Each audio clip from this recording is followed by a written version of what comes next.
It's me again, Jules G. So, nandito ulit tayo sa aking condo. And, as I've mentioned dun sa mga previous videos ko, hindi pa talaga ako totally nakakalipat. Although, iniisa-isa ko yung mga things na pwede ko nang dalhin. So, for example, dinala ko na yung ottoman ko, yung some of my clothes, and today, may dinala rin akong bago, like yung aking air fryer, dinala ko na. And dinala ko na rin yung mga small decorations.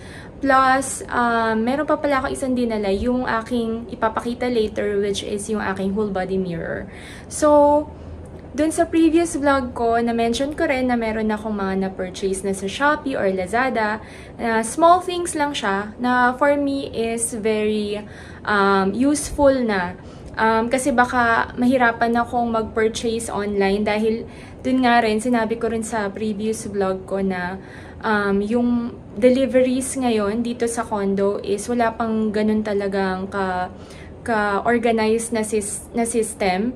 I'm not sure about the other towers, kaso yung sa akin kasi dito is na kumbaga yung tower na tinutulayan ko ngayon is very new pa talaga, so konti pa lang din yung mga kapitbahay ko. So, I'm thinking dun sa mga succeeding vlogs ko, I will like provide an insight on how is it feels like living alone dito sa aking condo. Kasi unfortunately, if nanonood kayo ng aking previous vlogs, I've mentioned there din na hindi ko masasama yung aking aso. Kaya, for those people who has pets, then make sure na you really double check with the property developer if they allow pets. Diba? So, kasi nung binili ko rin tong condo na to, I still don't have a pet. So, hindi ko naisip na in the long term, I want to have a pet to be my companion din sana, since parang mas okay din siya while living alone. Kaso yun nga, since hindi ko siya agad na-consider, so that's some unfortunate things that I need to deal with right now. So, siguro nagustuhan ko sa condo na to kahit pa paano meron din siyang parang available na light. So, kumbaga yung pasok ng ilaw from the outside is very nice. Hindi yun lang siya masyado na-appreciate ngayon kasi I have block-out curtains. Syempre, we're working late at night. So, kaya gusto ko sana na meron akong blackout curtain para madali lang ding matulog. So, kaya hindi nyo na-appreciate pa siguro yung lighting. But, I can show it to you now. Ayan. So, kung mapapansin ninyo sa likod, yan yung ilaw from the balcony. Meron tayong balcony dyan. And may blackout curtain. Pero meron din siyang window dyan. Ayan. Binuksan ko actually yung bintana, kaya baka naririnig ninyo yung sound ng mga sasakyan sa labas. Pero once naman na sinara ko yan, hindi na siya naririnig.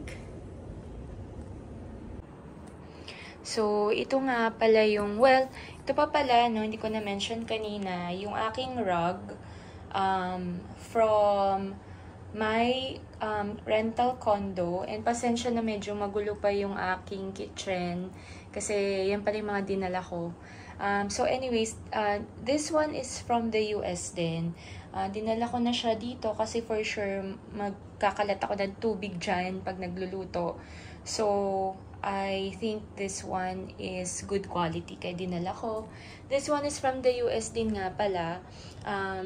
For those people na merong condo unit and if you're living alone, especially if you're a girl or yun nga, if you're a female, then I would recommend this kasi kapag mabibigat and kailangan nyo ng, alam mo yun, help, so very convenient na meron kayong ganito. So, I'm planning to put this one sa balcony kasi para hindi siya eyesore dito sa loob ng unit. And then, what else? Oh, okay. So, this one is the whole body mirror na sinabi ko sa inyo last time or ngayon sa video ko. So, this one actually is also from the US. Nabili ko yan sa Amazon. So, hi guys! Ayan. So, bali, ano rin siya, although meron naman tayong enough mirror kasi dito pa lang may mirror na, di ba? Pero I feel like this is also something na maganda kasi full body mirror talaga siya. So, hold on. Ganito yung itsura niya. Kapag, yan. So, ayan. Hello! So, maganda rin na, ano, na parang meron tayong something na ganito na malapit lang sa ating door, palabas, para meron tayong final look kung kailangan nating mag, let's say, ano ba yun, OOTD. So, para din maganda na meron tayong, alam mo yun, parang last take kung anong itsura natin bago tayo lumabas. And then, ito yung sasabi ko sa inyo kanina, na aking air fryer. Unfortunately, hindi ko siya maiharap kasi bulky yung gantong part niya. So, although malaki yung space na to, kaso syempre yung kanyang, what do you call it, width ba, is hindi kaya iyon. So, okay lang naman. If I can remember it right, same din sa San Francisco, ganun din yung aking naging issue na hindi ko siya maiharap. So, pero at least hindi siya naka-clutter. Meron rin akong space dito kaso hindi siya kasya. So, at least siguro yung mga grocery, mga food na gusto kong i-stock dito, I can still put some there. Let's see. And ito, sorry, masyado pa siyang magulo. Pero this one, binili ko to sa Shopee. Ito rin sinabi ko sa inyo last time. And since wala na siya halos laman kasi galing yun sa aking condo eh. I mean dun sa aking rental condo. So, ayan, bumili lang ako ng kanyang refill. Ayan.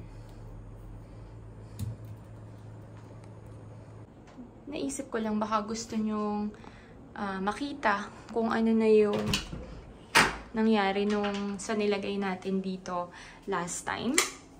Ayan. Ganun pa rin naman.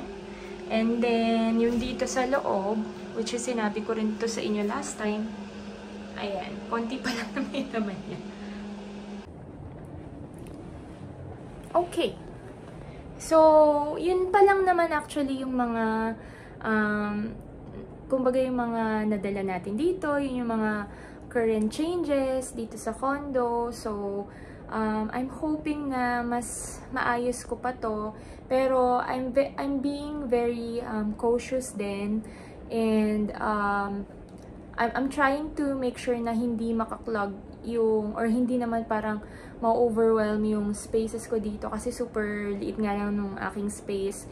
Pero gusto ko rin kasi na maging ano siya, comfy siya, natirhan, yung tipong ma-maximize ko din yung mga gamit ko from the US. Kaya yung iba pala dun guys, hindi naman siya masasayang kasi my parents will be getting it and siguro yung ibang kapatid ko rin na nangangailangan nung ibang gamit na yon. So, ayun lang for now. sana subaybayan nyo pa ako sa mga susunod nating vlogs, and I'll try to be more informative dun sa mga succeeding videos ko para din ma-share ko sa inyo yung actual feeling talaga ng someone who came from abroad and then staying or living alone in a small condo in the metro. So, I hope na subaybayan nyo yun, and I hope you guys support me. Please like and subscribe. Thank you so much. I'll see you again on my next vlog. Bye!